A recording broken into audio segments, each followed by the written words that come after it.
Welcome to दीक्षांत IAS. आप सभी का दीक्षांत आईएएस प्लेटफॉर्म पर स्वागत है। मैं संजीव शर्मा आपको ज्योग्राफी के लिए गाइड करूंगा, ज्योग्राफी के लिए गाइड कर रहा हूं। और दीक्षांत आईएएस के प्लेटफॉर्म पर मैं समान अध्ययन में ज्योग्राफी, इन्वायरमेंट, डिजास्टर मैनेजमेंट जैसे टॉपिक को पढ़ा रहा हूं। और साथ ही साथ यहाँ ऑप्शनल की क्लास हमारी शुरू हुई है। तो ऑप्शनल की क्लास हमारी 15 जून से यहाँ प्रारंभ हुई है और आप लगातार उस पर रोटेशन बैच के माध्यम से आप हमसे जुड़ सकते हैं। आज हम यहाँ पर भारतीय मॉनसून को लेकर के कुछ अवधारणात्मक पक्षों को समझाने के लिए आपके समक्ष उपस्थित हुए हैं। इससे पहले मैंने भारत की जलवायु की सामान्य विशेषताओं, मुख्य विशेषताओं पर एक लेक्चर आपके लिए उपलब्ध कराया था। और यहाँ अभी मैं भारतीय मॉनसून की प्रवृत्तियाँ और उत्पत्ति के सिद्धांत पर मैं चर्चा करूंगा। दरअसल भारत की जलवायु उष्णकटिबंधीय मॉनसूनी जलवायु है। और उष्णकटिबंधीय मॉनसूनी जलवायु का मतलब होता है कि भारत की भौगोलिक स्थिति उष्णकटिबंध में है और मॉनसूनी पवनें भारत की जलवायु को सर्वाधिक प्रभावित करती हैं। तो जब तक हम मॉनसून को नहीं समझेंगे, भारत की जलवायु की संपूर्ण विशेषताओं को ठीक से समझ पाना मुश्किल होता है। मॉनसून भारत में वर्षा का प्रमुख स्रोत है, जल का प्रमुख आधार है। सतही जल, भूमिगत जल, पेयजल, औद्योगिक जल, सिंचाई के लिए जल, जितने भी जल संसाधन हैं, उन संसाधनों की उपलब्धता का मुख्य आधार मॉनसूनी वर्षा ही है। चाहे वह हिमालय में हो, चाहे प्रायद्वीपीय पठार पर हो, चाहे तटवर्ती प्रदेश में हो। भारत के लिए मॉनसून का महत्व इसलिए भी बहुत ज़्यादा हो जाता है क्योंकि भारत में खेती मॉनसून पर बहुत हद तक निर्भर है। वर्तमान में भी भारत में सिंचाई सुविधाएं लगभग 45% भाग पर है, अर्थात कुल कृषि भूमि के 45% भाग पर ही सिंचाई की सुनिश्चित सुविधा है। वो भी अगर मॉनसून खराब हो जाए, कमजोर हो जाए, तो 45% जो सिंचित क्षेत्र है, इरिगेटेड लैंड है, उसमें भी कमी आ जाती है। वो घटकर लगभग 35% के आसपास रह जाती है। तो अगर देखा जाए तो 50 से 55% खेती पूरी की पूरी मॉनसूनी वर्षा पर प्रत्यक्षतः डायरेक्टली डिपेंडेंट है, निर्भर है। खेती हमारी मॉनसून पर सीधे सीधे निर्भर है और इस खेती पर भारत की अभी भी 60% से अधिक जनसंख्या, 60% से अधिक जनसंख्या सीधे सीधे निर्भर है। ग्रामीण जनसंख्या हमारे यहाँ 72% के आसपास है, जो मैक्सिमम खेती में प्रत्यक्ष या अप्रत्यक्ष रूप से जुड़ी हुई है। तो मॉनसून पर न केवल जल संसाधन की उपलब्धता निर्भर करती हैं, बल्कि मॉनसून पर हमारी खेती और इसी खेती पर भारत की सर्वाधिक जनसंख्या का निर्भर होना। और इसीलिए भारतीय अर्थव्यवस्था को वर्तमान में भी कृषि प्रधान अर्थव्यवस्था कहते हैं। हालांकि जीडीपी में, जीबीए में कृषि क्षेत्र का योगदान स्वतंत्रता के बाद लगातार कम होती चली गई और करीब 50-55% जो योगदान था स्वतंत्रता के समय 57% के आसपास था, वो घटकर आज 14 से 17% के आसपास रह गया है। इसके बावजूद भारतीय अर्थव्यवस्था को कृषि प्रधान कहा जाता है क्योंकि अभी भी भारतीय अर्थव्यवस्था में जो कारिक जनसंख्या है, जो फंक्शनल पॉपुलेशन है, जो श्रमिक वर्ग है, वो सबसे ज्यादा खेती पर निर्भर है। और सबसे ज्यादा जनसंख्या भी कृषि पर निर्भर है। तो जनसंख्या कृषि पर निर्भर है, श्रमिक जनसंख्या का, श्रम बल का सर्वाधिक खेती पर निर्भर है। तो जीडीपी में भले ही कृषि क्षेत्र का योगदान कम है, लेकिन जनसंख्या की अधिक निर्भरता और अधिकांश लोगों के अर्थव्यवस्था का माध्यम होने के कारण भारतीय अर्थव्यवस्था को कृषि प्रधान कहा जाता है। और कई उद्योग भी प्रत्यक्षतः अप्रत्यक्षतः कृषि पर निर्भर हैं। बहुत सारे सेवा उद्योग, कृषि आधारित कई उद्योग, सूती वस्त्र उद्योग हो, चाहे वह जूट उद्योग हो, चाहे वह चीनी उद्योग हो, या विभिन्न प्रकार के और भी फूड प्रोसेसिंग उद्योग हो, सब खेती पर प्रत्यक्षतः निर्भर है। ऐसे में भारतीय अर्थव्यवस्था कृषि प्रधान है। ऐसी स्थिति में यदि कृषि में विचलन होता है, कृषि में अव्यवस्था उत्पन्न होती है, कृषि में उतार चढ़ाव होता है, कृषि में पिछड़ेपन उत्पन्न होता है, कृषि विकास दर में कमी आती है, तो इसका सीधा सीधा प्रभाव भारतीय जीडीपी पर तो होता ही होता है, बहुत बड़े वर्ग पर होता है, क्योंकि एक बड़ा वर्ग खेती पर निर्भर है और कृषि निर्भर है मानसून पर। तो पूरा का पूरा खेल किस पे पलट जाता है बच्चों? मानसून। तो मानसून पर निर्भरता खेती की बनी हुई है, लोगों की बनी हुई है, अर्थव्यवस्था की बनी हुई है, जीवन शैली की बनी हुई है। ऐसे में अगर मानसून अच्छा है, अनुकूल है, आदर्श स्थिति में है, तब तो खेती अच्छी होती है और एक समान स्थिति भारत की बनी रहती है। कृषकों की स्थिति भी अनुकूल बनी रहती है, ग्रामीण स्थिति भी अनुकूल बनी रहती है। बाकी समस्याएं तो अपनी जगह हैं, फिर भी कृषि को लेकर कृषि विकास दर भी अनुकूल बना रहता है। लेकिन जैसे ही मानसून खराब होता है, मानसून में अनावृष्टि की स्थिति होती है, अंडर रेनफॉल होता है, मानसून कमजोर हो जाता है, तो बहुत बड़े क्षेत्रों में सूखा, अर्ध सूखा, पेयजल संकट, सिंचाई संकट, पशुओं के लिए जल संकट, चारा संकट, खाद्य संकट की भयावह स्थिति उत्पन्न होती है। कृषि विकास दर बहुत कम हो जाता है, नकारात्मक हो जाता है और कृषि पर निर्भर जनसंख्या की आर्थिक स्थिति दयनीय हो जाती है। स्वाभाविक है जीडीपी पर भी इसका प्रभाव होता है, राष्ट्र की संपूर्ण अर्थव्यवस्था पर इसका प्रभाव होता है। तो पूरी की पूरी इकोनॉमी, पूरी की पूरी राष्ट्रीय व्यवस्थाएं जो हैं वह मानसून पर निर्भर हो जाती हैं। और कृषि चूंकि मानसून पर इतनी ज्यादा निर्भर है कि मानसून में होने वाला विचलन, परिवर्तन कृषि को परिवर्तित कर देती हैं और यही कारण है कि भारतीय कृषि को मानसून का जुआ कहते हैं। तो आज भी भारतीय कृषि मानसून का जुआ बनी हुई है। 1950 में भी बनी हुई थी, 1947 में भी बनी हुई थी और स्वतंत्रता के पूर्व ब्रिटिश शासनकाल, चाहे मध्यकालीन भारत हो, प्राचीन भारत हो, उस समय भी कृषि मानसून पर पूर्णतः निर्भर थी। और आज पूर्णतः निर्भर नहीं होते हुए भी हम यह नहीं कह सकते हैं कि मानसून के खराब होने की स्थिति में भी हमने अनुकूल जल प्रबंधन द्वारा कृषि को एक सही दिशा में ले जाने में हम सक्षम हो सके हैं। तो कृषि मानसून पर निर्भर बनी हुई है, इसीलिए भारतीय खेती को, कृषि को मानसून का जुआ कहते हैं, गैम्बलिंग ऑफ मानसून कहते हैं। मीन्स मानसून खराब तो खेती खराब, मानसून अच्छा तो खेती अच्छा। लेकिन मानसून के साथ क्या है कि मानसून अगर अच्छा है तो अतिवृष्टि की स्थिति भी, ओवर रेनफॉल जिसे बाढ़ की समस्या, मानसून कमजोर है तो अनावृष्टि, सूखे की समस्या। तो दोनों ही परिस्थितियां भारतीय कृषि और कृषि पर निर्भर जनसंख्या को सीधे सीधे डैमेज करती हैं और इसका प्रभाव स्पष्ट रूप से भारतीय इकोनॉमी पर होता है। इकोनॉमी का जो एरिया है, रेंज है, वो सिकुड़ जाता है और कोई व्यक्ति चाहे नौकरी पेशा ही क्यों ना हो, वो सीधे सीधे इससे प्रभावित होता है। चाहे खाद्यान्न वस्तुओं की कीमत का बढ़ जाना या सरकार का बहुत बड़ा पैसा जो है वह कृषि पर निर्भर जनसंख्या के उत्थान के लिए, पुनर्वास के लिए, क्षतिपूर्ति के लिए, आपदा प्रबंधन के लिए खर्च किया जाना, तो अर्थव्यवस्था पर दबाव की स्थिति उत्पन्न होती है। इसी संदर्भ में जरूरी है कि मानसून की प्रवृत्तियों को समझा जाए। अगर मानसून की प्रवृत्तियों की बात करें, नेचर ऑफ मानसून कहें, टेंडेंसी ऑफ मानसून कहें, तो मानसून की नेचर को हम दो ही शब्द में डिफाइन कर सकते हैं, सिंपली अनियमितता और अनिश्चितता। अर्थात मानसून अनियमित है, रेगुलर है, अनिश्चित है, अनसर्टेन है। मानसून में भी दो प्रकार के मानसून हैं, दक्षिण पश्चिमी मानसून और उत्तरी पूर्वी मानसून।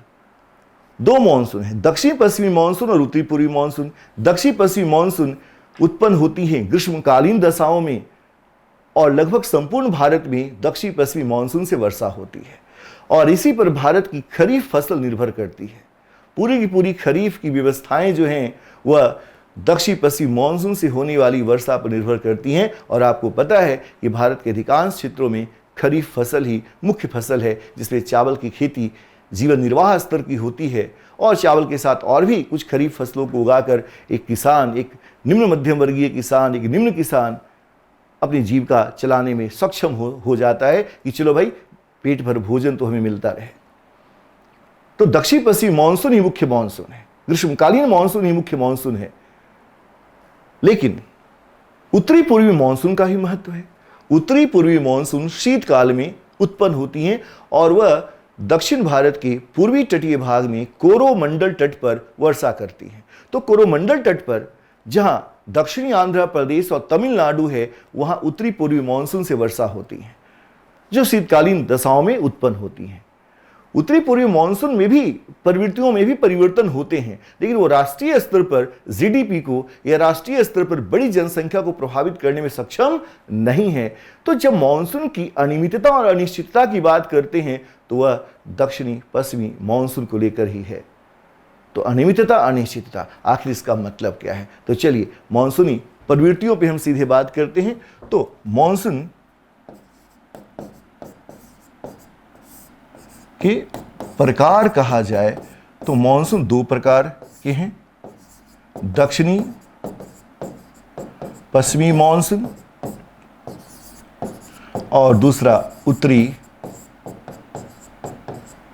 पूर्वी monsoon, south west monsoon, north east monsoon.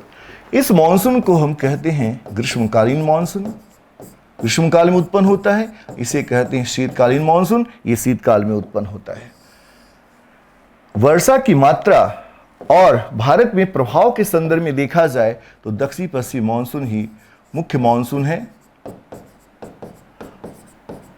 और यह कहा जाए तो इसका छोटे क्षेत्र में प्रभाव है, तो यह छोटे क्षेत्र में इसका प्रभाव होता है। और मुख्य मानसून का मतलब है कि पूरे राष्ट्रीय स्तर पर दक्षिण पश्चिमी मानसून से वर्षा होती है। तो दो मानसून, दक्षिण पश्चिमी मानसून, ग्रीष्मकालीन मानसून।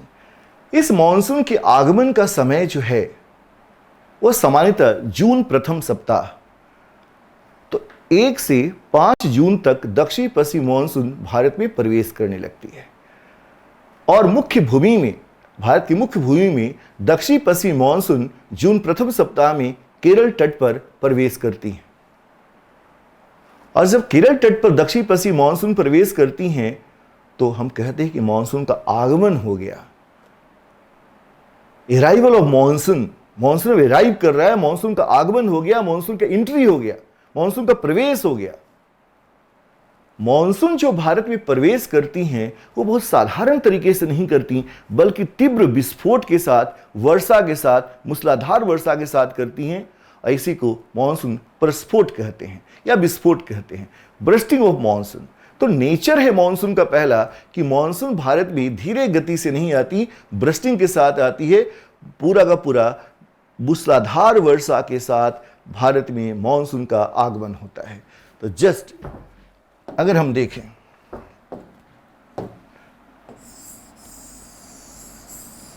इस एरिया में मानसून की उत्पत्ति हुई, यहां उच्च वायुदाब बनता है और यहां से मानसून उत्पन्न होकर इस केरला में ऐसे प्रवेश करता है। यहीं पे पश्चिमी घाट पर्वत है और यहां मानसून का प्रवेश होता है, दक्षिण पश्चिमी मानसून। तो ये दक्षिणी पश्चिमी मानसून का आगमन हो चुका है 1 से 5 जून तक आगमन हो जाता है। इस आगमन के साथ कहा जाए तो यहां तीव्र वर्षा होती हैं, विस्फोटक वर्षा होती हैं। तो तीव्र वर्षा के साथ मानसून का आगमन केरला में होता है। तो केरल में यह आगमन इतना तीव्र होता है कि इस तीव्र वर्षा के कारण हम इसे क्या कहते हैं? मानसून प्रस्फोट कहते हैं या मानसून विस्फोट कहते हैं। तो मानसून का आगमन तीव्र मूसलाधार वर्षा के साथ होना ही मानसून प्रस्फोट या मानसून विस्फोट कहलाता है। जब मानसून एकदम कमजोर होगा, मानसूनी पवनें कमजोर होंगी, तो मानसून का जो प्रवेश है वो ब्लास्ट या ब्रस्टिंग के रूप में नहीं होगा, धीमे गति से होगा। तब समझ जाइए मानसून का आगमन कमजोर हुआ है। इस बार मानसून पूरे राष्ट्र में अच्छी वर्षा नहीं करने वाली। लेकिन मानसून जब एकदम विस्फोटक वर्षा के साथ प्रवेश करे तो ये मानसून का आगमन, प्रवेश, टकराना भी कह देते हैं, मानसूनी पवनें टकराती हैं प्रस्फोट के साथ। ये मानसून की पहली प्रवृत्ति। मानसून जो प्रवेश करती हैं, प्रवेश करने के साथ विभिन्न क्षेत्रों से प्रवेश करती है। ऐसे करती है एक अलग चैप्टर है, इस पर बात करूंगा। मॉनसूनी पवनें करीब प्रवेश करती हुई मध्य अक्टूबर तक मॉनसून का भारत में प्रवेश होता रहता है। तो 15 अक्टूबर तक मॉनसूनी पवनें भारत में प्रवेश करते रहती हैं। तो प्रवेश, प्रसार, मॉनसून का ठहराव, इसी में स्टे पीरियड, ठहराव का समय है। और इस पूरे पीरियड को हम कहते हैं मॉनसून का आगमन काल। पूरा का आगमन काल है तो आगमन काल होता है क्योंकि मॉनसूनी पवनें लगातार प्रवेश कर रही होती हैं, अर्थात मॉनसूनी हवाएं भारत के विभिन्न क्षेत्रों में प्रवेश कर रही होती हैं। इस साइड भी, और पूरा मैप नहीं बनाया, इधर भी इस साइड से ही प्रवेश कर रही होती हैं। तो करीब जून प्रथम सप्ताह से मध्य अक्टूबर तक भारत की मुख्य भूमि में मॉनसून का आगमन होता रहता है। अगर मॉनसून मजबूत है तो ये आगमन बहुत शानदार होता है और हर क्षेत्र में एक नियत समय पर मॉनसूनी हवाएं प्रवेश कर जाती हैं और खरीफ की फसल, जल की उपलब्धता समय पर बनी रह जाती हैं। अतः कृषि को नुकसान नहीं होता, कृषि हमारी अच्छी होती है क्योंकि अधिकांश क्षेत्रों में जो धान की खेती है वो वर्षा जल को संचित करके ही धान का रोपनी किया जाता है। पंजाब, हरियाणा, पश्चिमी उत्तर प्रदेश, उत्तरी राजस्थान सहित कुछ हरित क्रांति के क्षेत्रों में जहां नहर सिंचाई और जहां ट्यूबवेल सिंचाई की अच्छी व्यवस्था की गई है, वहीं पर मॉनसूनी वर्षा पर प्रत्यक्ष निर्भरता नहीं है। वहां मॉनसून थोड़ा कमजोर भी है, वर्षा कम भी हुई, मॉनसून देर से भी पहुंचा, तब भी वह लोग अपने सिंचाई साधनों के माध्यम से समय पर खरीफ की फसल की बुआई, रोपाई कर लेते हैं, सिंचाई करते रहते हैं। अतः वहां ज्यादा फर्क नहीं पड़ता। लेकिन ऐसे क्षेत्र 45% ही हैं। और हमने क्या कहा कुछ देर पहले, यदि मॉनसून खराब हो तो केवल 35% एग्रीकल्चर लैंड पर ही सिंचाई की सुविधा उपलब्ध होती है। तो 65% जो एग्रीकल्चर लैंड है वह हमारा कृषि से वंचित रह जाता है, वहाँ खेती खराब हो जाती है और बहुत बड़े स्तर पर सूखा, अर्ध सूखा की दशा उत्पन्न होती है। तब मॉनसून का नियत समय पर आना, नियत समय पर आगमन, प्रसार, ठहराव और अनुकूल वर्षा का होना भारतीय कृषि और भारतीय अर्थव्यवस्था के लिए बहुत ही जरूरी है। तो ये आगमन काल है। इस आगमन काल में अगर देखा जाए, मैं फैक्ट साथ साथ बताता जा रहा हूं, इस आगमन काल में यदि देखा जाए तो लगभग 1 से 15 जुलाई का एक पीरियड है। जुलाई तक, 1 से 15 जुलाई तक बच्चों संपूर्ण भारत में मॉनसून का प्रसार हो जाना चाहिए या प्रसार हो जाता है। ये पॉइंट बड़ा ही महत्वपूर्ण है, इसको ध्यान रखिएगा। मॉनसून का प्रसार हो जाता है और ये एक आदर्श पीरियड है कि 1 से 15 जुलाई तक मॉनसूनी पवनें संपूर्ण भारत में प्रसारित हो जानी चाहिए। और आप 2021 में भी ऐसा देख सकते हैं।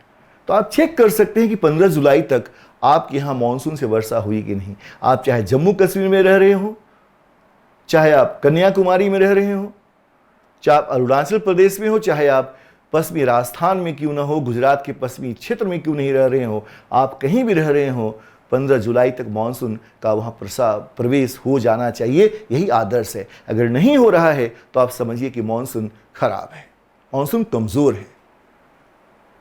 तो 1 से 15 जुलाई एक आदर्श है। तो मॉनसून का ये जो आगमन है, ठहराव है, मॉनसून का प्रसार का समय है, यही भारत में मॉनसून की प्रवृत्तियों को निर्धारित करती है। पहली बात हम देखते हैं क्या है कि मॉनसूनी वर्षा के प्रवेश का समय, प्रसार का समय, आगमन का संपूर्ण समय, मॉनसून के ठहराव का समय परिवर्तनशील है। मॉनसूनी वर्षा की मात्रा तो परिवर्तनशील है ही, मॉनसून के आगमन, प्रसार, ठहराव ये पूरा का पूरा समय परिवर्तनशील है, अर्थात प्रत्येक वर्ष इसमें परिवर्तनशीलता के लक्षण मिलते हैं, कभी थोड़े कभी ज़्यादा। जब थोड़े बहुत परिवर्तनशीलता होती हैं, 2 से 4% होती हैं, जिसका कोई फर्क नहीं पड़ता, लेकिन यह परिवर्तनशीलता 8-10% ऐसे ज़्यादा हो जाती हैं, ये सीधे सीधे मानसून की प्रवृत्तियों में अनिश्चितता को बताता है, अनियमितता को बताता है। और मानसूनी वर्षा भी रुक रुक कर होती है, कभी भी लगातार नहीं होती। लगभग जून फर्स्ट वीक से मध्य दिसंबर तक मानसून भारत में बना रहता है, किसी किसी रूप में। लेकिन जून प्रथम सप्ताह से मध्य अक्टूबर तक तो मानसून का प्रसार, प्रवेश, आगमन का ही समय है, और इस समय मध्य सितंबर तक ही सर्वाधिक वर्षा प्राप्त होती है। तो जून से मध्य सितंबर तक जो वर्षा प्राप्त होती है, यही वर्षा खरीफ के फसलों को आधार देती हैं, और खरीफ की फसल हमारा बेहतर होता है, जल व्यवस्थाएं बेहतर होती हैं, जल संसाधनों का हम कह सकते हैं प्रबंधन बेहतर कर सकते हैं, जल संसाधनों का भंडारण हम कर सकते हैं। ये हमारा मेन पीरियड होता है। और अगर इस पीरियड में मानसून में अनियमितता है, अनिश्चितता है, तो समझिए कि मानसून हमारा खराब है। इस पीरियड पे हम थोड़ी सी और आपको बात करें तो यहां से क्या समझ में आ रहा है बच्चों?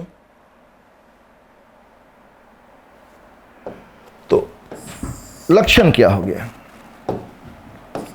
प्रवृत्तियां क्या हो गई? अनियमितता,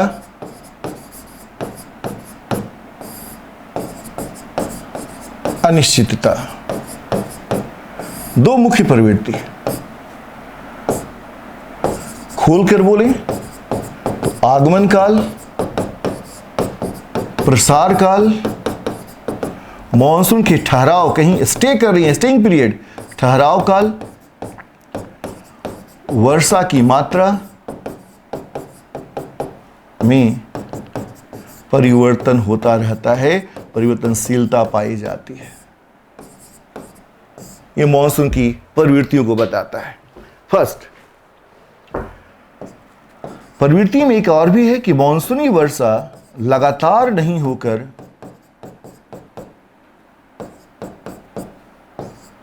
नहीं होती, बल्कि रुक रुक कर, या कहिए अच्छी भाषा में रुक रुक कर या कुछ अंतराल पर होती है,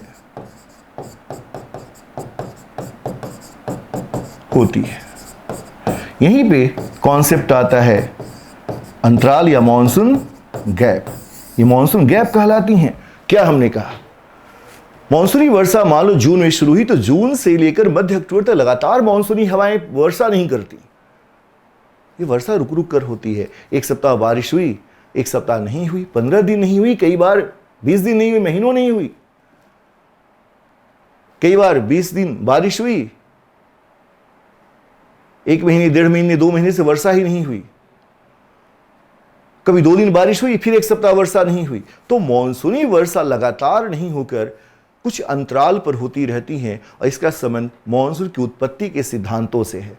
अब इसके कारणों की व्याख्या नहीं होगी, सिद्धांतों में जब चलेंगे तब ये बात आपको समझाएंगे। तो मॉनसूनी वर्षा रुक रुक कर होती है, कुछ अंतराल पर होती हैं, इसी को मॉनसून इंटरवल कहते हैं, मॉनसून गैप कहते हैं।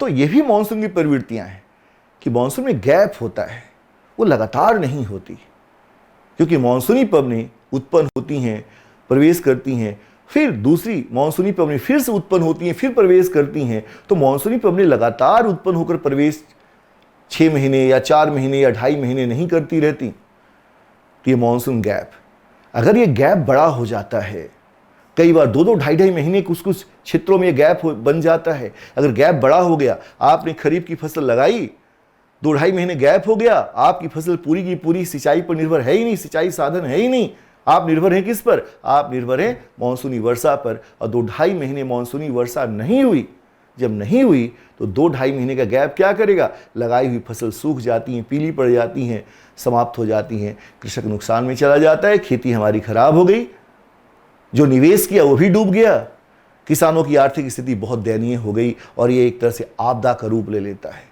सरकार के ऊपर आर्थिक, देश के ऊपर आर्थिक दबाव बढ़ा, किसानों का गांव से पलायन, ग्राम नगर स्थानांतरण, और बहुत सारी ऐसी समस्याएं, तो प्रत्यक्ष अप्रत्यक्ष ये ग्रामीण समस्याएं, नगरीय समस्या, बेरोजगारी, अर्ध बेरोजगारी, भुखमरी, कुपोषण जैसी कई समस्याओं को जन्म देती हैं। तो मॉनसून की अनियमितता, अनिश्चितता तो है, ये हम जानते हैं। तो खराब मॉनसून हुआ तो बहुत बड़ी संकट उत्पन्न हो जाती है। अतिवृष्टि, बहुत ज्यादा बारिश हुई तो बाढ़ की समस्या, कम बारिश हुई तो सूखे की समस्या। ऐसे में सही अर्थ में कहा जाए तो भारतीय कृषि मॉनसून का जुआ है तो जरूर, लेकिन जुआ बना नहीं रहना चाहिए। और इसका संबंध सीधे सीधे जल प्रबंधन के अनुकूलता में कमी से है, अर्थात जल कुप्रबंधन कहिए, जल प्रबंधन का अभाव कहिए, जल संसाधनों का उचित प्रबंधन का नहीं होना। जल संसाधनों में बेहतर प्रबंधन अगर होता तो हम बेहतर भंडारण, बेहतर निकासी, बेहतर जल ग्रिड बनाकर हम विभिन्न क्षेत्रों में जलापूर्ति सुनिश्चित कर सकते थे और अनावृष्टि, अतिवृष्टि दोनों ही स्थितियों में क्रमशः सूखे और बाढ़ पर नियंत्रण भी स्थापित कर सकते थे। एक बड़ा सा एरिया है जो जल प्रबंधन वाले टॉपिक में आप हमसे पढ़ोगे। एक टॉपिक को पढ़ते समय 10 टॉपिक से जोड़ना, यही यूपीएससी है। एक टॉपिक पढ़ रहे हैं, उस टॉपिक में ही रहना है, लेकिन आपका दिमाग उससे जुड़े हुए विभिन्न टॉपिक के साथ जोड़ने की क्षमता के रूप में विकसित होना चाहिए और यह हमें करना ही होगा। ठीक है, मॉनसून गैप। तो मॉनसून गैप का कितना बड़ा दुष्प्रभाव है ये आपको हमने समझा दिया, प्रवृत्तियां भी समझ में आ रही हैं। अब मॉनसूनी वर्षा मध्य अक्टूबर तक तो आगमन के साथ हो रही है। ठीक, दूसरा पक्ष देखिए, जैसे ही मध्य अक्टूबर आया, धीरे धीरे आप कह सकते हैं कि नहीं कि उत्तर भारत के तापमान में अब जो अधिक थी पहले ग्रीष्म काल में, वो सितंबर से अक्टूबर होते होते औसत तापमान में कमी आने लगती है। और मॉनसून का संबंध प्रत्यक्षता अप्रत्यक्षता तापमान से ही है। तो जब उत्तरी भाग में, भारत के उत्तरी भाग में अधिक तापमान होता है, लो प्रेशर होता है, तो मॉनसूनी हवाएं प्रवेश करती हैं। मध्य अक्टूबर से जब उत्तर भारत के तापमान में कमी आने लगती है, तो अब हिंद महासागर से, अरब सागर से, बंगाल की खाड़ी से हवाओं का प्रवेश बहुत आगे तक नहीं हो पाता। अब मॉनसूनी पवनें जो पहले जम्मू कश्मीर तक जा रही थी, अब उसके पहले ही रुक जाएगी। तो मध्य अक्टूबर के बाद अक्टूबर लास्ट तक मॉनसूनी पवनें जम्मू कश्मीर से पीछे खिसक चुकी हैं, पीछे रह गई। नवंबर आया तो और पीछे रह गई, मध्य दिसंबर आते आते केरला में रह गई और मॉनसून समाप्त हो गया। तो मॉनसूनी वर्षा के क्षेत्र में मध्य अक्टूबर के बाद कमी आने लगती है, क्योंकि मॉनसूनी पवनों में अब वह आवृत्ति, अब वो आवेग, अब वो गति, उतनी आर्द्रता नहीं होती कि वह संपूर्ण भारत में प्रवेश करती रहे। अतः जहां प्रवेश की थी, अब धीरे धीरे मॉनसून के क्षेत्र में, वर्षा के क्षेत्र में कमी आने लगती है, पीछे खिसकने लगता है क्षेत्र। इसे ही मॉनसून का निवर्तन कहते हैं। लौटती हुई मॉनसून नहीं, पीछे खिसकती हुई मॉनसून, मॉनसून का निवर्तन कहेंगे, मॉनसून का पीछे खिसकना कहेंगे, रिट्रीट ऑफ मॉनसून कहेंगे। अराइवल ऑफ मॉनसून जो हमने समझाया, रिट्रीट ऑफ मॉनसून अर्थात मॉनसून का पीछे खिसकना। तो मॉनसून पीछे लौटती नहीं है, मॉनसूनी वर्षा के क्षेत्र में क्रमशः कमी होती जाती है और वर्षा का क्षेत्र पीछे खिसकता जाता है, तो उसे मॉनसून का निवर्तन कहते हैं। तो दूसरा पक्ष हम अगर देखें तो मॉनसून का निवर्तन पे हम थोड़ी बात करना चाहेंगे। मॉनसून का निवर्तन ये क्या है भाई? मॉनसून का पीछे खिसकना। सीधे सीधे बात करो तो मॉनसून का पीछे खिसकना का मतलब है कि मॉनसूनी वर्षा के क्षेत्र में, मॉनसूनी वर्षा के क्षेत्र में कमी आना, मॉनसूनी वर्षा के क्षेत्र में कमी आना। तो मॉनसूनी वर्षा का क्षेत्र कम होने लगता है, कमी आना। दूसरी बात हम कह सकते हैं इसी को, मॉनसूनी पवनों के प्रसार के क्षेत्र में कमी आना। और भी कह सकते हैं मॉनसूनी पवनों का क्रमशः पीछे रह जाना, पीछे खिसकता जाना। किसी भी भाषा में आप समझ सकते हैं, सब मानसून के निवर्तन को बताता है। तो मानसूनी वर्षा के क्षेत्र में कमी आना, मानसूनी पवनों के प्रसार के क्षेत्र में कमी आना, मानसूनी पवनों का क्रमशः पीछे रह जाना, यह है मानसून का निवर्तन। और मध्य अक्टूबर से मध्य दिसंबर, मध्य अक्टूबर से मध्य दिसंबर का जो ये समय है,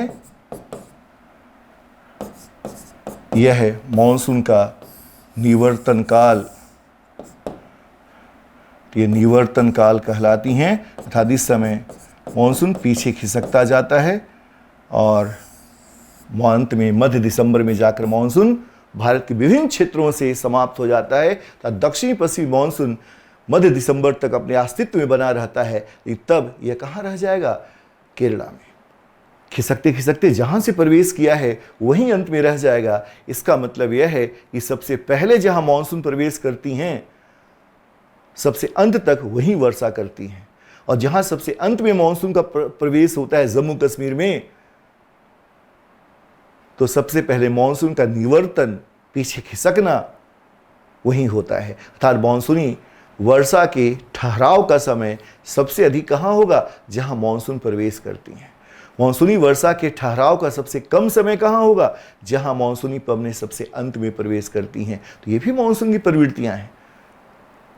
तो जहां सबसे पहले प्रवेश की वहां सबसे अंत तक वर्षा हुई, और जहां सबसे अंत में प्रवेश की वहां सबसे पहले वर्षा समाप्त होती है। मानसून वहां से रिट्रीट हो जाता है, पीछे खिसक जाता है। बात समझ में आ रही है? अब इसे मैं एक डायग्राम से समझाने का प्रयास करता हूं। अभी कोई उत्पत्ति का सिद्धांत नहीं आया है, बस मौसम की प्रवृत्तियों को समझाने के लिए मेहनत किया जा रहा है। यह यूपीएससी का डिमांड, आपको हर शब्द को लेकर के पर्याप्त मेहनत करना है। ये तो आपके लिए डेमो लेक्चर है बच्चों। ये डेमो लेक्चर जो हमने भारत की जलवायु भाग 1 भी आपके लिए यूट्यूब पर उपलब्ध कराया है डेमो, और यह भी आपके लिए यूट्यूब पर उपलब्ध हो रहा है, ताकि आप समझ सके कि आपका शिक्षक संजीव शर्मा जो दीक्षांत में यूपीएससी और पीसीएस के लिए ऑप्शनल का बैच स्टार्ट करने जा रहे हैं, स्टार्ट कर चुके हैं 15 जून से, आगे भी लगातार बैचेज स्टार्ट होंगी ऑप्शनल का। उस ऑप्शनल का डेप्थ क्या हो सकता है, तो आप ऑप्शनल ज़रूर ज्वाइन करें हमारे साथ। दीक्षांत आईएएस के मंच पर ज्योग्राफी वैकल्पिक विषय में आपका स्वागत रहेगा। चलिए डेमो क्लास को थोड़ा आगे बढ़ाते हैं, ताकि आप समझ सकें कि टॉपिक का डिमांड क्या है, आपको पढ़ना कैसे है। और साथ साथ हम आपको आमंत्रित भी कर रहे हैं अपनी ऑप्शनल के क्लास में। ओके, अब इसे मैं डायग्राम से अगर दिखाना चाहूँ तो पहले मैं इसे, ये आप लिख चुके हैं, इसको मैं पीछे रखता हूँ यहाँ। अब देखिए खेल, 2-3 डायग्राम यूज करूंगा छोटा छोटा।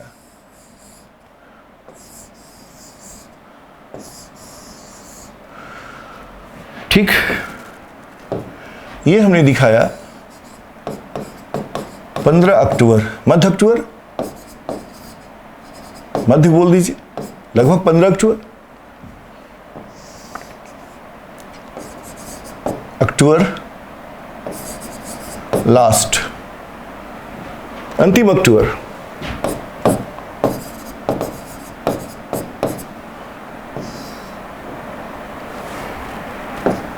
पीछे खिसक गया,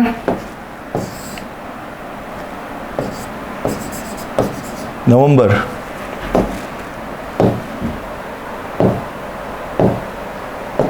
ठीक। और एक और डायग्राम,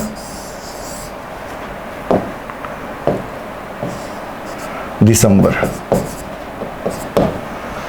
क्रमशः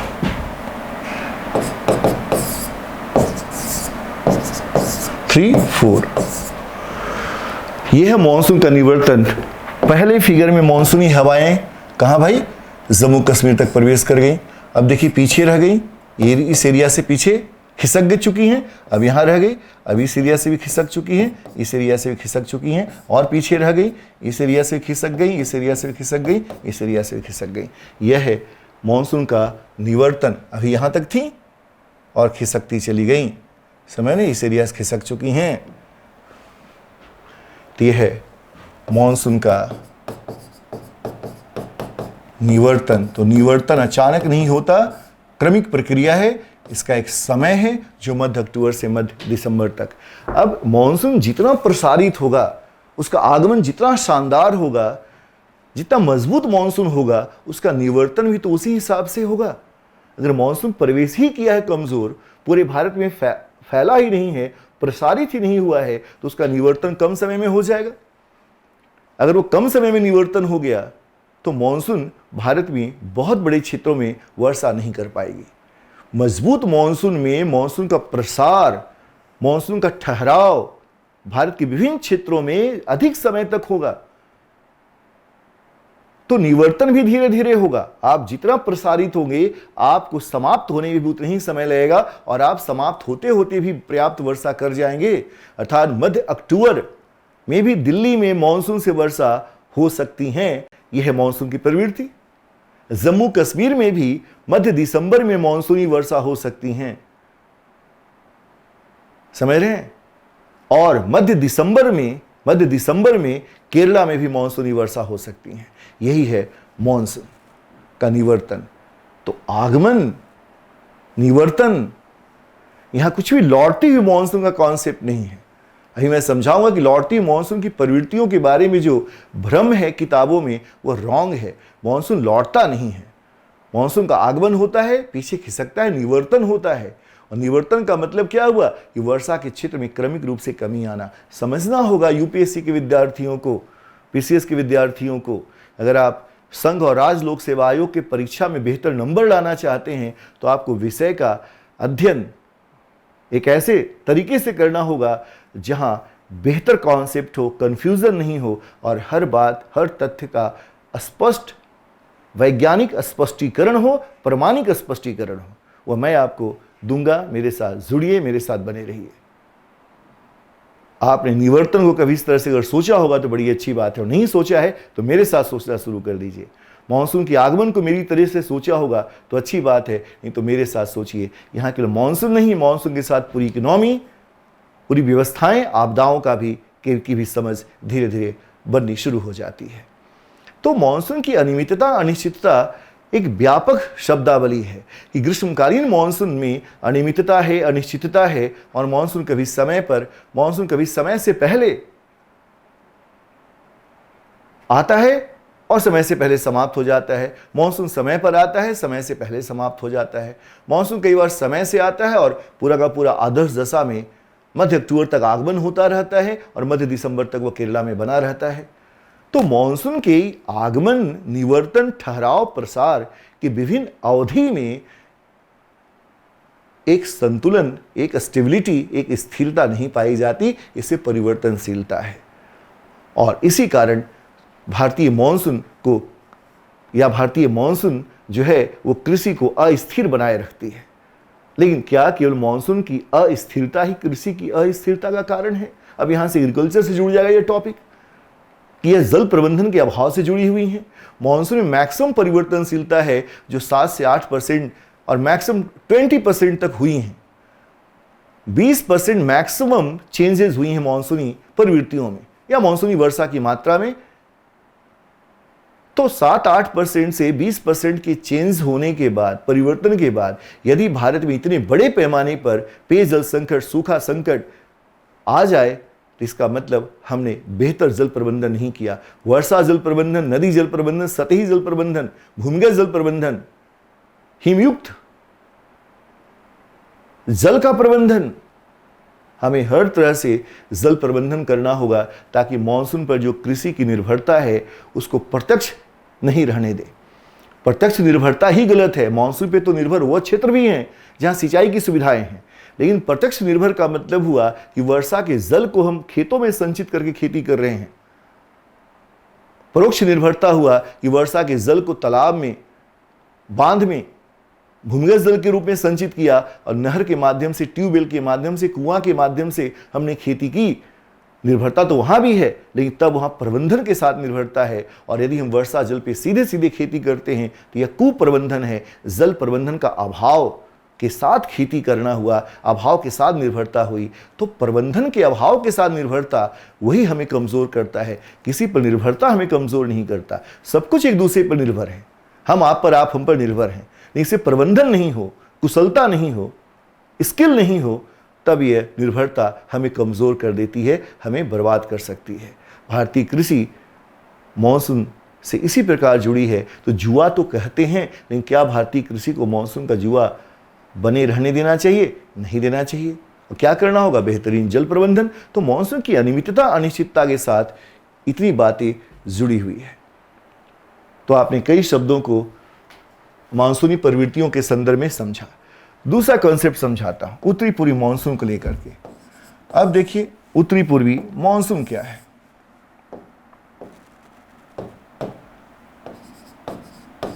उत्तरी पूर्वी मानसून स्वाभाविक है, हमने ऊपर भी लिखा था यह शीतकालीन मानसून है।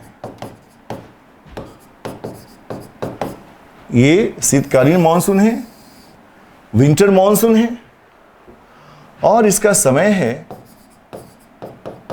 नवंबर से अप्रैल तक। अभी हमने बताया था चर्चा में कि यह कोरोमंडल तट पर वर्षा करती हैं, और कोरोमंडल तट का मतलब हुआ दक्षिणी आंध्र प्रदेश प्लस पूरा का पूरा तमिलनाडु। इसका योगदान इतना ही है। दक्षिण पश्चिम मानसून से मानसूनी वर्षा का 80% से अधिक प्राप्त होता है, और उसी पर राष्ट्रीय कृषि अर्थव्यवस्थाएं निर्भर है। लेकिन दक्षिणी आंध्र प्रदेश, तमिलनाडु तो उत्तरी पूर्वी मानसून पर भी निर्भर है।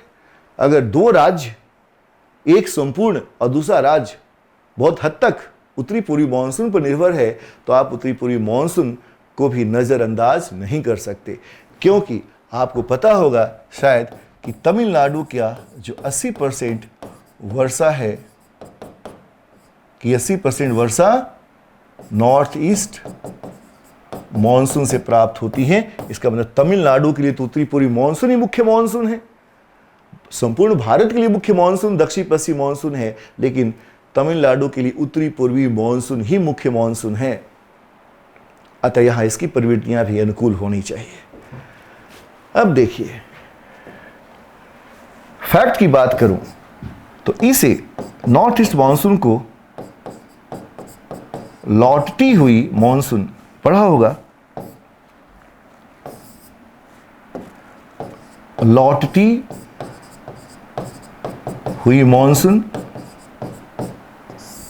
कहते हैं। रिटर्निंग मानसून या लौटती हुई मानसून कहते हैं। ये रिटर्निंग मानसून है, लौटती मानसून कहते हैं। है या नहीं, बात की बात है, कहते हैं। क्यों कहते हैं भाई? क्योंकि इसकी दिशा जो है, इसका जो डायरेक्शन है, उत्तर पूर्व से दक्षिण पश्चिम है। इसका मतलब क्या हुआ? उत्तर पूर्व से दक्षिण पश्चिम है तो लौटती मानसून क्यों कह देंगे? यह दक्षिणी पश्चिमी मानसून के विपरीत दिशा में चलती हैं, विपरीत दिशा में प्रवाहित होती हैं। तो देखने से ऐसा लगता है कि उत्तरी पूर्वी मानसून दक्षिण पश्चिमी मानसून का लौटता हुआ रूप है, रिटर्निंग मानसून है। मैं इसे स्पष्ट करता हूं। 99.9% विद्यार्थी और बड़े स्तर पर अध्यापक भी शायद इस बात को समझने में चूक कर जाते हैं कि उत्तरी पूर्वी मानसून सही अर्थ में लौटती हुई मानसून नहीं है। उत्तरी पूर्वी मानसून लौटती हुई मानसून नहीं है। कहते हैं, कहने को तो कुछ भी कह सकते हैं, कहना और होना दोनों में फर्क है। यही तो सूक्ष्म विभेदक लाइन है जिसको समझना होगा अगर आपको यूपीएससी करना है तो यूपीएससी करने के लिए जो पढ़ाई करनी है वह थोड़ा अलग होता है। पढ़ाई तो वही होगी, सब लोग वही पढ़ाएंगे, मैं भी वही पढ़ाऊंगा, लेकिन जो थोड़ा थोड़ा डिफरेंस पैदा करना हर टॉपिक में, वही आपको यूपीएससी में 20% मार्क्स दूसरों से बढ़ा देगा। 20% मार्क्स यदि आप दूसरों से अधिक ले आते हैं मेंस में, तो आप टॉपर में आते हैं, आप टॉप 100 में, टॉप 50 में, टॉप 10 में आ सकते हैं। और हम आपको वही पढ़ाने जा रहे हैं, जो सब पढ़ाते हैं वही पढ़ाएंगे। जो यूपीएससी का डिमांड है उसको पढ़ाते हुए, वो जो थोड़ी थोड़ी संकल्पना में जो डेप्थ है, अवधारणात्मक गहराइयां हैं, जिसका उपयोग करके हम मार्क्स को उछाल ले सकते हैं, हम वो आपको पढ़ाने जा रहे हैं। तो आप ज़रूर से हमारे साथ जुड़िएगा। तो चलिए देखते हैं आखिर स्थिति है क्या। पहली बात तो आप देखिए, नवंबर से अप्रैल इसका समय है ना। आइए डायग्राम से आपको दिखाता हूं, दो डायग्राम आपके सामने रखता हूं। पहला,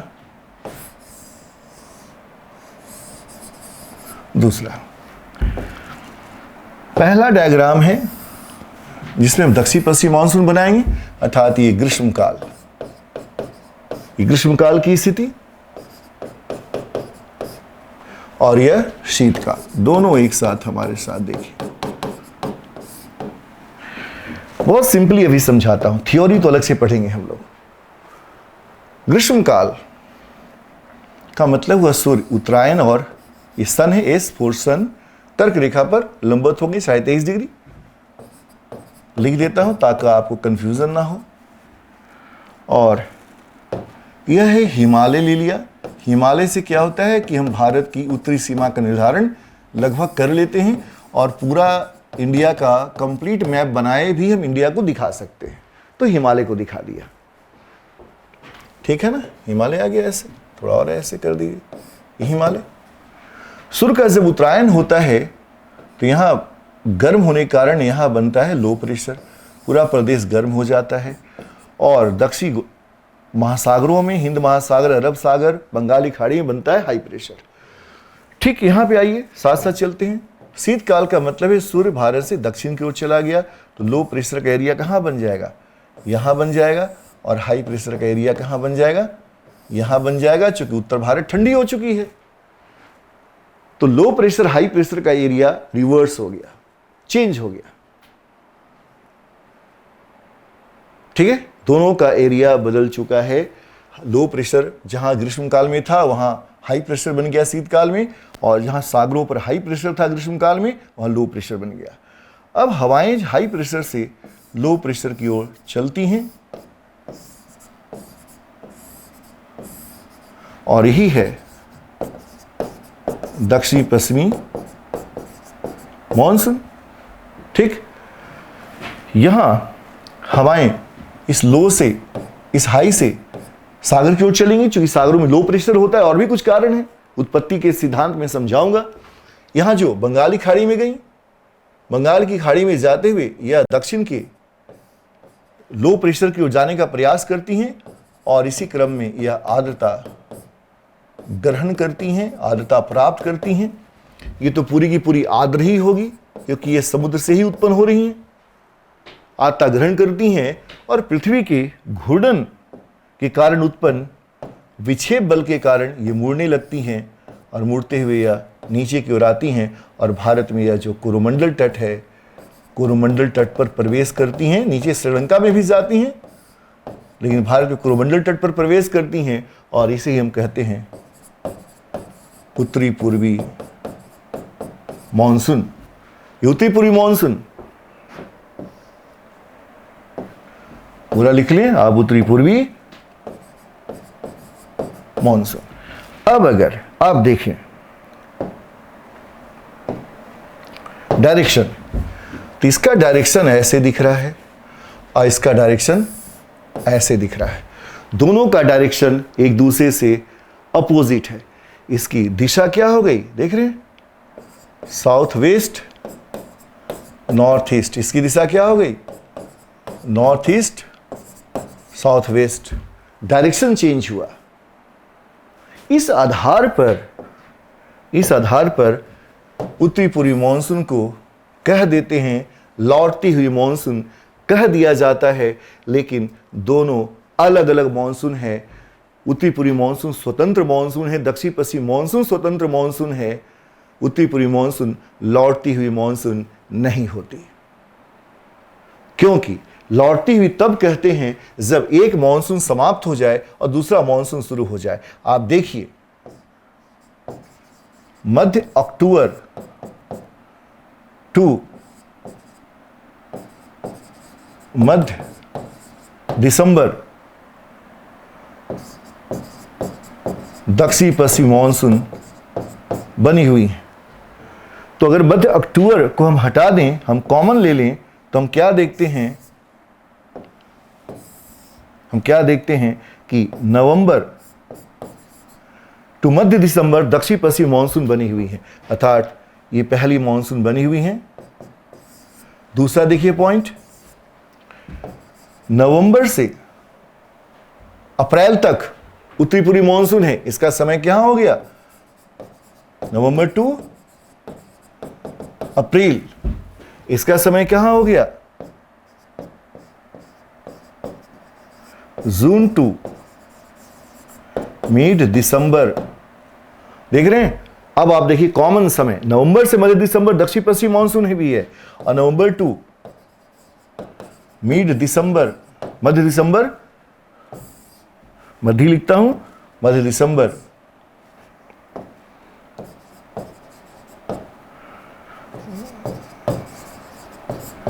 उत्तरी पूर्वी मानसून भी बनी हुई है। अब अगर एक ही समय में ये भी बनी हुई है और ये भी बनी हुई है, ध्यान से समझिए, नवंबर से मध्य दिसंबर दक्षिण पश्चिमी मानसून ही बनी हुई है और नवंबर से मध्य दिसंबर उत्तरी पूर्वी मानसून ही बनी हुई है। दोनों का डायरेक्शन अलग है, दोनों का क्षेत्र अलग अलग है। कोरोमंडल तट पर दक्षिणी पश्चिमी मानसून प्रवेश नहीं करती, तो दक्षिण पश्चिमी मानसून ऐसे जा रही उल्टी दिशा में, और इसी समय उत्तरी पूर्वी मानसून भी आ रही हैं। दक्षिण पश्चिमी मानसून बनी हुई हैं और उत्तरी पूर्वी मानसून ही बनी हुई हैं। अगर दोनों एक साथ बना हुआ है, लगभग डेढ़ महीने दोनों कॉमन एक साथ बने हुए हैं, तो क्या दोनों एक ही होंगे? नहीं होंगे ना।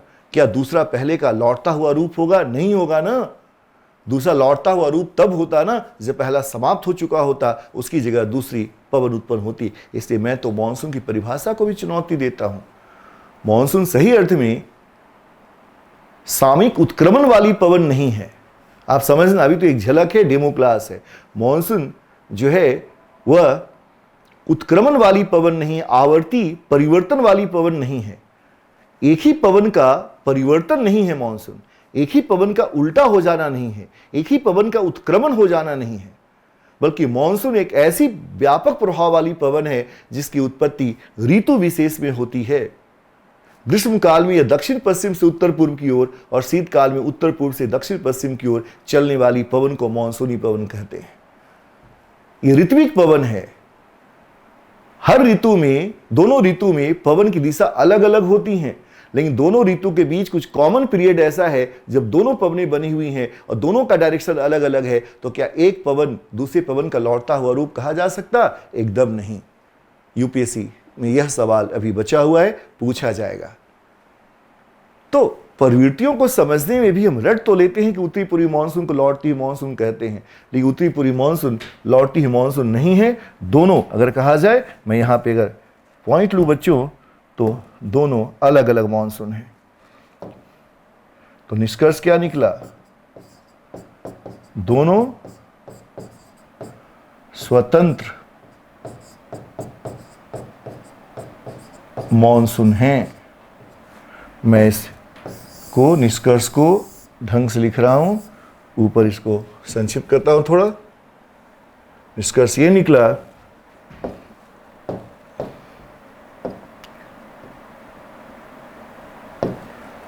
निष्कर्ष बहुत काम आएगा। दोनों पृथक स्वतंत्र मॉनसून है, दोनों एक नहीं है। तो मॉनसून के बारे में बेसिक चीजों में ही गड़बड़ी करते हैं हम, बेसिक बात ही गड़बड़ कर देते हैं, बेसिक तथ्य को ही हम नहीं समझ पाते, इसलिए समस्या होती है। तो उत्तरी पूर्वी मानसून और दक्षिण पश्चिमी मानसून दोनों स्वतंत्र मानसून हैं। तो मानसून की प्रवृत्तियां अनियमित अनिश्चित हैं। उत्तरी पूर्वी मानसून में भी इसके समय में भी एक रूपता नहीं पाई जाती, इसमें भी परिवर्तनशीलता पाई जाती है, क्योंकि मानसून की उत्पत्ति का जो मेन कारण है यहाँ का लो प्रेशर, यहाँ का हाई प्रेशर, तो इसमें ही चेंजेज होते रहते हैं। उत्तर भारत का निम्न वायुदाब, महासागरों का उच्च वायुदाब अगर एक समान रूप से हर वर्ष बनता, एक समान रूप से उत्तर भारत का न्यून वायुदाब बनता, एक समान रूप से महासागरों का उच्च वायुदाब बनता तो दक्षिण पश्चिम मानसून समय पे आता, समय पे प्रसारित होता और नियत समय तक वो भारत में वर्षा करती रहती। लेकिन उत्तरी भारत तिब्बत के पठार में बनने वाला लो प्रेशर ही कभी कमजोर बनता है, कभी मजबूत बनता है, कभी पहले बनता है, कभी बाद में बनता है। ऐसे ही हिंद महासागर में बनने वाला हाई प्रेशर कभी कमजोर बनता है, कभी मजबूत बनता है। और कभी कभी यहाँ की हवाओं को भारत में आने से रोकने वाले भी कई कारक हैं, जैसे अल्नीना इफेक्ट वगैरह पढ़ाऊंगा आपको। अल्नीना है, वाकर चक्र है, इंडियन ओशन डायपोल है, बहुत सारे फैक्टर हैं जो आपको पढ़ाया जाएगा। तो हाई प्रेशर लो प्रेशर के बनने में दिखते हैं, वो एक रूपता नहीं पाई जाती। हिंद महासागर की उच्च वायुदाब से जो हवाएं भारत की ओर दौड़ती हैं वो एक समान नहीं दौड़ती हमेशा, वो कई बार डिस्टर्ब हो जाती हैं, दूसरे क्षेत्रों में भी चली जाती हैं, तो मानसून कमजोर हो जाती है। ठीक ऐसे उत्तरी पूर्वी मानसून के समय में उत्तर भारत का उच्च वायुदाब और बंगाल की खाड़ी और दक्षिण सागरों का निम्न वायुदाब एक समान विकसित नहीं होता। इसलिए उत्तरी पूर्वी मानसून भी हमेशा नवंबर से पूरा का पूरा अप्रैल तक एक समान रूप से नहीं प्रवाहित होती। ये हमने यहां जो लिखा है ये क्या है? कॉमन समय, जब दोनों उपलब्ध हैं। यह ऐसा समय है दोनों उपलब्ध होते हैं। इस समय में दोनों की उपलब्धता,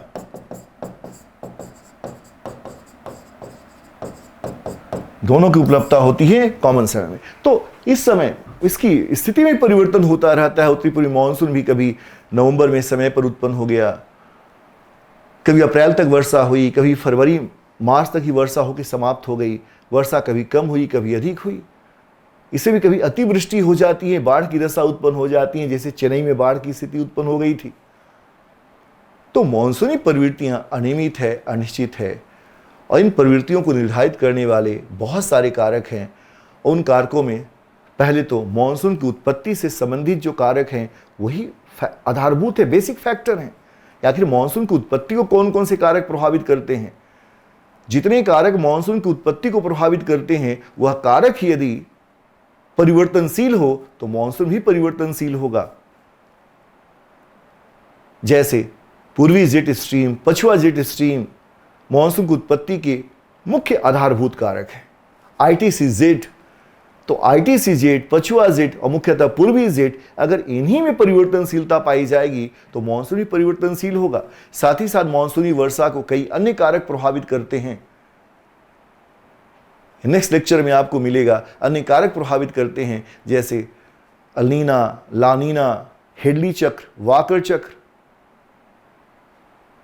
Indian ocean dipole, Somali impact, Darwin दबाव। ऐसे बहुत सारे फैक्टर हैं जो दक्षिण पश्चिम मानसून को सीधे सीधे प्रभावित करते हैं। पछुआ जेट की स्थिति, उसमें होने वाला परिवर्तन।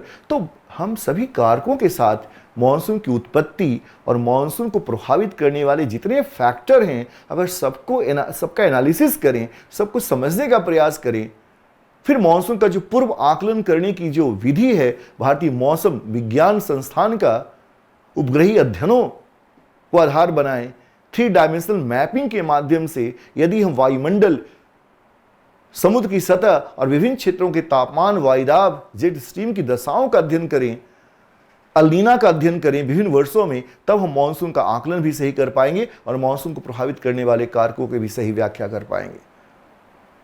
तो इसके लिए जरूरी है कि हम मानसून की उत्पत्ति से संबंधित सिद्धांतों पर आगे बढ़ें। तो जब तक मानसून की उत्पत्ति से संबंधित सिद्धांतों और संबंधित कारकों का आप सही विश्लेषण नहीं करेंगे, तब तक आप मानसून की इन प्रवृत्तियों को नहीं समझ पाएंगे। इसके लिए फिर से एक लेक्चर आपके लिए मैं ज़रूर लेकर आऊँगा। तो अभी इस लेक्चर में हमने आपको समझाया मानसून की प्रवृत्तियाँ क्या हैं, दक्षिण पश्चिमी मानसून क्या है, उत्तरी पूर्वी मानसून क्या है, और इससे संबंधित बहुत सारी टर्मिनोलॉजी, मानसून का आगमन, निवर्तन, ठहराव, मानसून प्रस्फुट, उत्तरी पूर्वी मानसून, लौटती है मानसून। तो चलिए, मुझे उम्मीद है कि आपको मेरी क्लास समझ में आई होगी और दीक्षांत आईएएस के मंच पर आप समान अध्ययन और ज्योग्राफी ऑप्शनल, समाजशास्त्र ऑप्शनल हमारे यहाँ चल रहा है। आप विभिन्न विषयों से जुड़िए, आपका स्वागत है। ज्योग्राफी लेकर मैं पहली बार ऑनलाइन बैच लेकर दीक्षांत के मंच पर ही आया हूं, तो हम आपका इंतज़ार करेंगे। आपको ज़रूर हम देखना चाहेंगे इस मंच पर। आप हमसे ऑप्शनल पढ़ें, समान अध्ययन पढ़ें। Thank you very much. मुलाकात होती है। See you again. Hello friends, Dikshant IAS प्रस्तुत करता है Dikshant free coaching and scholarship programme, Bharat सरकार एवं गैर सरकारी संगठनों द्वारा वित्त पोषित। Hello friends, Dikshant free coaching and scholarship programme online course का लाभ लेने के लिए गूगल प्ले स्टोर पर जाकर दीक्षांत एजुकेशन टाइप करें और हमारे ऐप को डाउनलोड करें, या दीक्षांत आईएएस के यूट्यूब चैनल को सब्सक्राइब करें तथा ऑफलाइन कोर्स का लाभ लेने के लिए या इस बारे में विशेष जानकारी प्राप्त करने के लिए हमारे मोबाइल नंबर पर संपर्क करें 7428092240 9312511015 8851301204।